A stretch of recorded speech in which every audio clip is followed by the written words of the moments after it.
વડોદરાના યાકુતપુરામાં પાલિકાની નિષ્ફળતાનો બોમ્બ ફાટ્યો છે। ઐતિહાસિક સરસિયા તળાવ આજે ગંદકી, ઝાડ ઝાંખર અને અસહ્ય દુર્ગંધનો અડ્ડો બની ગયું છે। તળાવની સેફટી વોલમાં પડેલા મોટા ક્રેક કોઈ માસૂમનો જીવ લઈ શકે છે, છતાં સત્તાધીશો કુંભકર્ણની નિંદ્રામાં છે।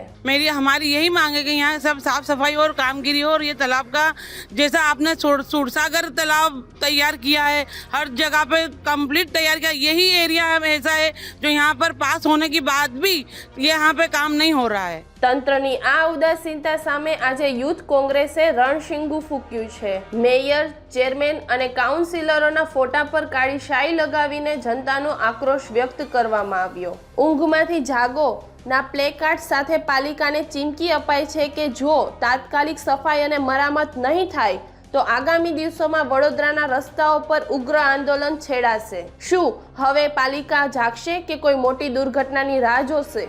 વોર્ડ નંબર 6 માં સમાવિષ્ટ વિસ્તાર એવા યાકુતપુરા સરસિયા તળાવ ખાતે અમે લોકો વિરોધ પ્રદર્શન કરી રહ્યા છીએ કે આપણે સરસિયા તળાવની સાફ સફાઈ લગભગ કેટલા ઘણા વર્ષોથી થઈ નથી।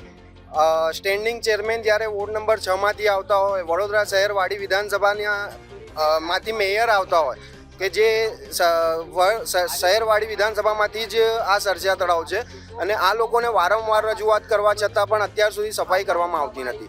અમે લોકો વિરોધ પ્રદર્શન આજે ઉતર્યા છે અને આગળ અમારી કાર્યવાહી એવી રહેશે કે વહેલીમાં વહેલી તકે આને સફાઈ કરવામાં નહીં આવે તો કોર્પોરેશનમાં તાળાબંધી કરવા પણ અમે લોકો પહોંચીશું। તળાવની દિવાલમાં તિરાડો છે કે પાલિકાના વહીવટમાં? જનતા જવાબ માંગી રહી છે। જોતા રહો ગુજરાત વંદન। ધન્યવાદ।